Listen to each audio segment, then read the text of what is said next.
Hey, what is up everybody? Mark Price here at devslopes.com, and today we're gonna go over the basics of Git so you can get your feet wet here. And why do we even say that phrase, get your feet wet? I don't know.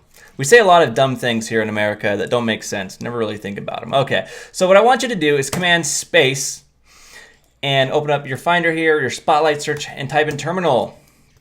Okay, I'm gonna open my terminal here, which is cool. By the way, if you've ever taken any of my lessons before, you see that I change things a lot. I can't look at the same thing for too long. So today we're doing retro style green. Makes me feel like a hacker. Okay, that's just a default, one of the default color options in your terminal. And what we're gonna do is we're gonna go onto the desktop. So we're going to cd onto the desktop, and I'm gonna make a directory, mkdir, and let's just call this git-fun. Okay, as you can see, it appeared there on my desktop. Make this even bigger for you. And I'm gonna cd into git-fun. Okay, so if you're working on a Mac, which you should be if you're developing iOS apps, you already have Git installed, which is great. So how does it work? Well, right now we've got a directory called git-fun. Okay, and the purpose of Git is to manage versions of documents, etc. So let's make a document. Let's make a README file. So we're gonna call this readme.md. Oops, we're gonna create one first. Touch readme.md. That will create the file there in our git-fun folder. And if I ls, it should be right there. Okay, now just for fun, and to make this quick, I'm gonna open up this file using the terminal text editor called Vim. Okay, I will provide you with supplemental resources if you want to get better at learning Vim. So I'm going to type in Vim and then readme.md, and it's going to open up the text editor here for Vim. And I'm going to type in I to go into insert mode here. And what we're going to do is we're just going to add some text and make some changes and such. Okay, so let's just make a title here. This is a title, okay? And the pound signs, that's just markdown, what you would put in a README file, okay? I'm gonna press escape a couple times and then shift and colon to go into the prompt mode and then X to save and quit. Okay, now, watch what happens if I type in git status to see the status of Git. Fatal, not a Git repository or any of the parent directories, okay? So one thing you need to understand is whenever you're working with Git, you first have to initialize that repository as a Git repository, or that folder as a Git repository, or Git, how would you say? Just initialize it so it can be used with Git, okay? So I found that I do that a lot. I'll start writing code and write a lot of code, and then I'll do Git like status, and then because I want to see what changes I made, and then it says this error message here. So don't do that. Otherwise, you could find yourself in a world of hurt if you have any problems. So what you first want to do whenever you are working with Git in your folder is type in git init, okay? Initialized empty Git repository, all right? And it will create an invisible file for you. That .git will be invisible. You won't be able to see it, but it's there, and it's managing now all versions of your file. So now if I type in git status, okay, we've got red. Okay, and red means that it's untracked, okay, or uncommitted. In this case, it's untracked. So it says right here, untracked. What does untracked mean? Untracked means Git is not tracking this file. It will not go in your Git repository. So unless you start tracking files, they will not be saved in your Git repository. So the first thing you want to do is add that file. So git add readme.md. Okay, so we just added it using the add keyword. So you go from untracked and then you add it. Okay, then if I type in git status to see the current status, okay, it is now in green.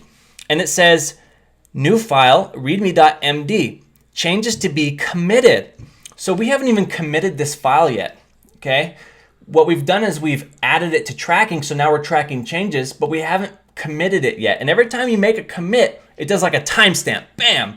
And it stamps that version of those changes in your history, and you can go back to it anytime and it will look just the way it did when you did that commit. So let's say we want to commit this, so we save that change I made permanently, that top header I made in that file.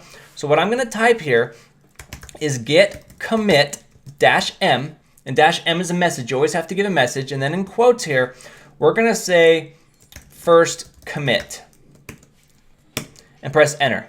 Okay, it says one file changed, one insertion, create mode, okay? And let's go ahead and type in git status. Look at that. Nothing to commit, working directory clean. So what's happened is we've now committed that change in history. It is there to stay, okay? And so the rule of thumb here is commit as often as you can. Anytime you make a feature that is complete, it's not good to commit bugs or things like that, but anytime you have a feature that's complete, go ahead and commit it. So it's saved and you can always refer back to it. Okay, so I'm gonna do Command K to clear my screen so you can see it up here now. Okay, so we committed it. And now let's go ahead and make another change. So I'm gonna type in vim and then readme.md to go back in, okay? And I'm gonna go over here to the end. And by the way, if you are an expert at Vim, I'm not. I just know the basics of it to get me around. Some people are experts where you use key commands and jump all over the place, so don't judge. But it's useful to know the basics of Vim so you don't have to go open up a third-party text, UI-based text tool, okay? Just the basics. And so what I wanna do now is I wanna make a second title, okay? So this time we're gonna make a smaller one, okay? And we're gonna say, this is a second title. Escape, shift colon, X to save and quit. Now, what do you think is gonna happen if I type in git status? Any idea? Interesting. Change is not staged for commit. You notice how before it said untracked file when it was read?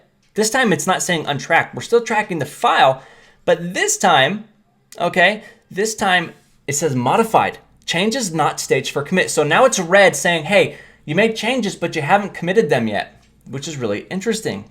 What if I create another file before I commit this, okay?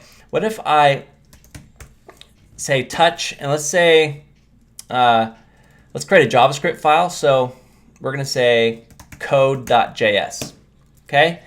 And now if I type in git status, interesting. So we now have an untracked file and we have a change that has not been added yet. So they're both red, but they're two different things. Remember, untracked means we're not tracking it, and this other one means we haven't added those changes yet. And you use the same commands for both of these. So when you git add a file, you can also git add that file again whenever there's a change. So if I type in git add and then readme.md, it's not adding it to tracking again like it did last time. This time it's just adding those changes, okay? So same command, but different purpose. So now we're gonna add those changes saying, yes, I want those changes. So git add readme.md. If I type in git status, let me clear this first here, git status. Okay, that is now good. It's in green, changes to be committed, but we still have that untracked file. So now I can add that as well. This time, what I can actually do is a different way of adding files. I can say git add -A, and that will actually add all the files in the directory. So you don't actually have to, all the files that either are untracked or there's changes on, it'll do that, all of them. Now, be careful. If there's something that you don't want added, that could be dangerous. So be very careful.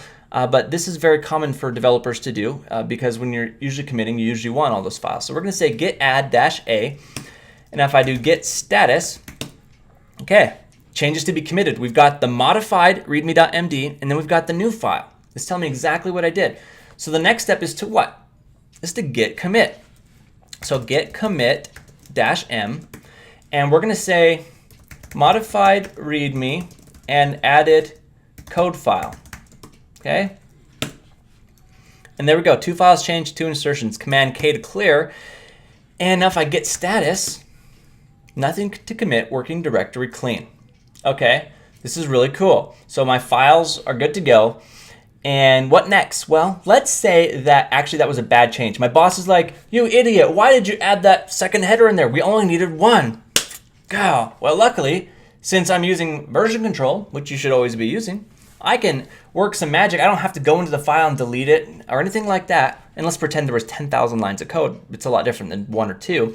I can actually now revert back to a different commit. Okay, so let's say that I don't want that change. All right, so what I can do is I can type in git log. It's gonna talk about all my commits here, okay? Modified readme, okay, that's the most recent one, and then first commit. Do you see why the message is so important on these commits so you can know exactly what you put into them? So my boss says I gotta get rid of that extra line of code. So what I'm gonna do is I'm gonna go back and check out the other code, okay, the first commit. So I'm gonna type in git checkout. What we're going to do is we're actually going to copy the first 7 digits here. 1, 2, 3, 4, 5, 6, 7. Copy that, Command C, okay, and Command V. We're going to git check out that, okay? You're in a detached head state. You can look around, make experimental changes, and commit them, and you can discard any commits you make in this state without impacting any branches by performing another checkout. If you do want to create a new branch to retain commits you create, you may do so now or later with that command, as you can see right here, git checkout -b. So I'm going to Command K to clear. So this is interesting. Let's look at my folder here. Okay, readme.md. Hey, where's my code.js? Well, since we checked out a previous commit, it doesn't exist anymore. How cool is that? Git, it was smart enough to know when we added that file and we didn't need it. The boss said no, got rid of it, and let's go into this file and make sure it's looking the way we want it to. So vim readme.md. Hey, we only have the one title there. That's awesome. So guess what? Our version control has now checked out a previous version, which is great. It's fantastic. And of course, if I want to keep this, okay, I can put it in a new branch. And we haven't talked about branches yet, but if I type in git branch, right now I'm in a detached state, meaning it's just floating. If I leave it, it's going to disappear. But see how the master is right there? We were working in a branch called master. A branch is like a grouping of code, okay? And I'm going to go more into branches in another video, but it's a grouping of code. So if I want to keep these changes here, I could do something like git checkout -b to create a new branch, and we can call this, readme. So readme, let's say 1 line. Okay, and now if I type in git branch, readme 1 line, I have a new branch and it has these changes on. Again, if I vim into readme.md, there's only the one there. Escape, shift:\x. Okay, so that's great. Now what happens if I git checkout master? What happens if I switch this branch here? Okay, if I type in ls, my code.js is back. Okay, and if I vim into readme.md, hey, look at that, my other changes are back too. So we successfully have multiple versions of our code. We made a mistake, we reverted back, and we checked that out into a new branch. And so guess what? I've got both changes here. So now the boss is like, you know what? I'm so sorry I yelled at you. I actually did want those changes. Well, just check out master again. It's right there. You didn't have to copy and paste anything. It's all good, all tracked right there in your history. So that's really cool. So some of the basics are, when you first have a new project, you need to do what? Git init to initialize that folder as a Git repository. And of course, it will include all of its subfolders, okay? If you have a project that's really big and then you want a specific subfolder to be tracked but not the whole project, you can do that as well. Whatever folder you initialize, that folder and all its subfolders are going to be initialized. And you can actually have one Git repository that manages a whole repository and folders, and then you can have another one inside of it. So just remember, git init goes from the top down, okay? Doesn't include the folders that are above it. So you initialize your folder so it is ready for Git. Then whenever you create new files, you need to add those files using git add, okay? So git add to add new files. So they are now tracked, because at the beginning they're untracked, okay? And Git knows that. Once you've added a file, okay, you're going to want to commit it or commit multiple files whenever you're ready for that feature to be done, okay? Or to move on to the next step, you want to commit that stuff. And it doesn't have to be one thing. It could be 10 things. It could be 100 things. But just know, the more often you commit, the safer your code will be. But don't commit bugs and don't commit trash. Commit fully working things to an extent, okay? So you git add to add untracked files. Also, when you make changes to files, okay, they're going to become modified and you have to add those as well. So you can either do it by the file name, like readme.md, or you can git add -a. Another thing you can do is git add dot, and that will add all of the unchanged and untracked, or all the changed and untracked files in that directory as well. However, there are some limitations to that. I recommend using git add -a when you want to add all files and subdirectories. That is the proper way to do it. Okay, so you git add to add untracked files and to add changes on your files. And then of course, when you are ready to commit, git commit -m, and then you put in the message in between quotes here, I made a change, like so. Okay, that's how you make commits. Woo, we're going, I know. Okay, and then the last thing here I want to recap on is, after you've made those changes, you can always look and see git log, and you can see all the different commits that you made by typing in git log, and you can check out new branches by typing in git checkout. and you can type in the branch name like master, or if you want to check out a specific commit, you can just copy the first 7 letters or the first 7 digits or the whole thing, and you can now check out that previous version. So those are the basics of Git, okay?